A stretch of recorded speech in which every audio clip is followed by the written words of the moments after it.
బలవంతులు కావాలి అంటే, శక్తిమంతులు కావాలి అంటే, ఆ శక్తిని, ఆ బలాన్ని మనం పొందుకునే స్థలమే దేవుని మందిరం.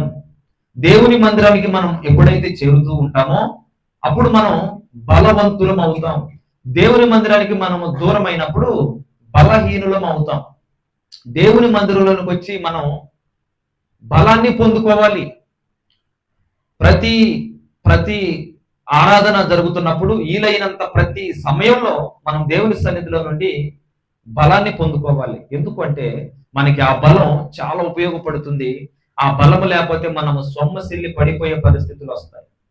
ఈ రోజు అనుకోవచ్చు, నాకు బలమేం అవసరం లేదు, దేవుని బలం నాకేం అవసరం లేదు, నేను అంత పోరాటంలో ఏమి లేను, నాకు అన్ని సక్రమంగా జరుగుతున్నాయి, నేను అనుకున్నది అనుకున్నట్లుగా జరుగుతూ ఉంది, నా బిడ్డలు నా మాట వింటున్నారు, నా భార్య నా భర్త నా మాట వింటూ ఉన్నారు, భార్యాభర్తలుగా బాగున్నాం, బిడ్డలంగా బాగున్నాం, ఆస్తిపరంగా బాగున్నాం, భక్తి జీవితంలో బాగున్నాం, మాకు దేవుని భక్తి అంత అవసరం లేదని చెప్పి కొంతమంది అనొచ్చు, అనుకోవచ్చు. కానీ అది చాలా పొరపాటు. ఎందుకు అనంటే,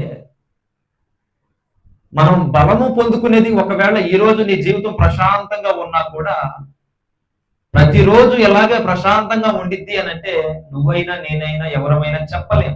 ఎందుకంటే మన మీద దుష్టుడు గురి నిలిపి ఉంటాడు. ఎవరైతే దేవుని బిడ్డలుగా ఉన్నారో, ఎవరైతే దేవుని సన్నిధిలో నిలిచి ఉన్నారో, పరిచారకులుగా ఉన్నారో, విశ్వాసులుగా ఉన్నారో, దేవుణ్ణి నమ్మకంగా వెంబడిస్తున్నారో, వారి మీద దుష్టుడు యొక్క చూపు అనేది ఖచ్చితంగా ఉండిద్ది. దాన్నే పౌలు గారు చెబుతూ ఉన్నారు.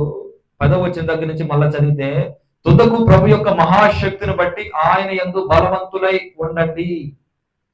మీరు మహాశక్తిని బట్టి, దేవుని శక్తిని బట్టి మీరు బలవంతులు కావాలి. ఎందుకు బలవంతులు కావాలి అంటే, మీరు అపవాది తంత్రములను ఎదురించుటకు శక్తిమంతులు కావాలి. హల్లెలూయా. అపవాది అనగా సాతాను. సాతాను అనేవాడు దేవుని ప్రజల మీద ఎక్కువ దృష్టి నిలుపుతాడు. ఎక్కువ పని వాడు దేవుని బిడ్డల మీద ఉపయోగిస్తూ ఉంటాడు. దేవుని బిడ్డలు ఆ దుష్టుని ఎదిరించాలి అంటే బలవంతులు కావాలి. కనుక యేసయ్య కూడా మత్తయి సువార్త 11వ అధ్యాయం 28వ వచనంలో, ప్రయాసపడి భారం మోస్తున్న సమస్త జనులారా నా యొద్దకు రండి అని పిలుస్తూ ఏమంటాడంటే, నా వద్ద నేర్చుకోండి, నేను సాత్వికుడను దీన మనస్సు గలవాడిని గనక నా వద్దకు రండి, నేర్చుకోండి. ఏం నేర్చుకోవాలి ప్రభువా అంటే, అపవాదితో యుద్ధం చేసే యుద్ధ ప్రక్రియ నేర్చుకోండి. ఏమిటి ఆ యుద్ధం? యుద్ధంలో ఏమేమి ఆయుధాలు వాడతామో కూడా పౌలు గారి కింద రాశారు.